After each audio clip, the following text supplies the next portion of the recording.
პირველ რიგში თუ ჩემეცნებას რაც შეეხება დაგეთანხმებით რა თქმა უნდა, მაგრამ სანამ ჩვენ თავს აღვიქვათ როგორც ტოტს და ეს ითქვა ხო, ანუ ჩვენ თითქოს ჭრიდით და ვერ ჩავჭრით. არის მის კარგად აკეთე. ანუ ტოტზე ვისხედითო და ის ჩავჭრითო და ბოლომდე ვერ ჩავჭრითო კიდევ კარგიო, მაგრამ მე ვფიქრობ რომ ძალიან ცუდი რომ ვერ ჩავჭრით ბოლომდე, მაგრამ ეს კიდე გვაქვს ჩასაჭრელი და ტოტი ინიშნავს იმას რომ შენ ხარ ხის ნაწილი და არა ცენტრალური ნაწილი, შენ ხარ რაღაცა ბოლო.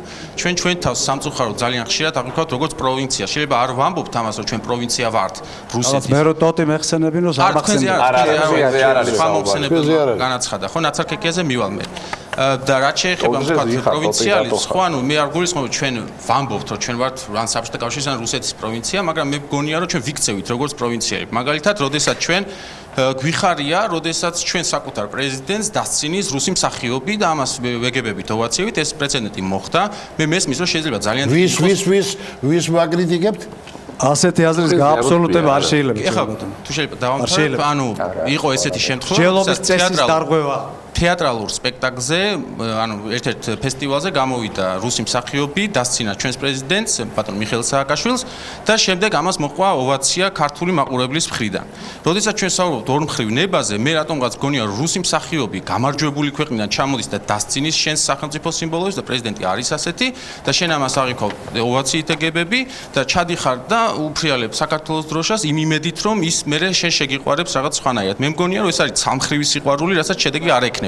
სანამ ჩვენ რუსეთი არ გვაღიარებს როგორც თანასწორს, მანამდე ამას აზრი არ აქვს და თანასწორობას რაც შეეხება, ბატონი ვლადიმერ პუტინის ინტერვიუ იყო, ამას წინათ ბატონ მედვედევთან იყო ერთად და ესეთი რამე განაცხადა, რომ საბჭოთა კავშირიდან გერმანია როცა დაბრუნდა, იქ მსახურობდა კგბ-ში, როდესაც ის დაბრუნდა საბჭოთა კავშირში, მუჟიკებმა, კაც ქვია რუსულად ასე, კითხეს რომ ისო შენო ვისკენ ხარო, იმას ბორბალს აკეთებდა, შენო ვისკენ ხარო, საბჭოთა კავშირისკენ თუ რუსეთისკენ და მე გადავირიო, ეს ხო ერთი და იგივე არის. ადამიანს დაექცა, ანუ რუსეთის დღევანდელ პრეზიდენტს დაექცა ქვეყანა, საკუთარი დაეშალა ქვეყანა, არა საბჭოთა კავშირი, რამეთ რუსეთი, ის აიგივებს ამას და შესაძლოა მე მგონია რომ გვადარდებთ ახლა ამ საღამოს ახლა. არა, მე უბრალოდ რას ვამბობ. გეტყვით ახლა რას შუაში მოიცადეთ, მოусმინეთ და გაიგეთ შუაში.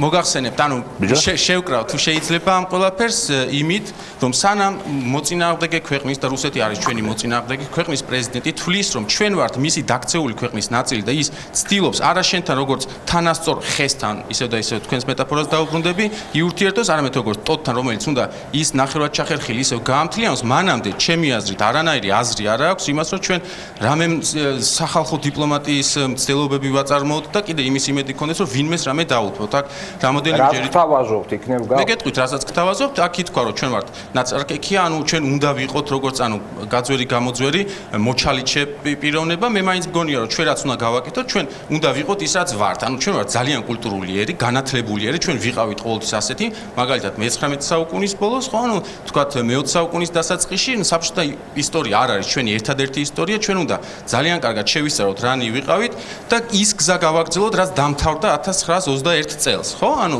თუნდაც კონსტანტინე გამსახურდია აქ ახსენეს როგორც ერთ-ერთი კარგი მაგალითი, 22 წელს ზუსტად ის ამბობს, რომ ყველა კულტურა კარგია, მაგრამ თავის ქვეყანაში, ანუ რუსი იყოს რუსეთში, მე ვიქნები ჩემთან. ძალიან კარგი. ეს არის სწორედ ის განვითარება, რასაც მე ვერ ხედავ რუსეთთან ერთად, რაც საშიშროებას ქალბატონს დავეთანხმებ, მე ვხედავ საშიშროებას, რომ რუსეთი ეწინააღმდეგება ამ განვითარებას. ამიტომ არის ის რთული პარტნიორი და განვითარება თქვენ თუ ბრძანეთ, რომ თქვა წინამთავრობის რიტორიკა იყო პრობლემა, მაშინ მე მგონია, რომ თუ ჩვენი ეხანდელი მთავრობა შეარბილებს ამ რიტორიკას, ანუ მინიმუმ აღარ გალანძღავს, მაგ ლოგიკით, წესით რუსეთი მეორჯერ აღარ უნდა დაგვესხას და ეს უკვე კარგი იქნება იმისთვის, რომ ჩვენ მოვიგოთ დრო, რომ განვითარდეთ და მე უკვე ვურთიერთოთ თან. გასაგებია ჩვენ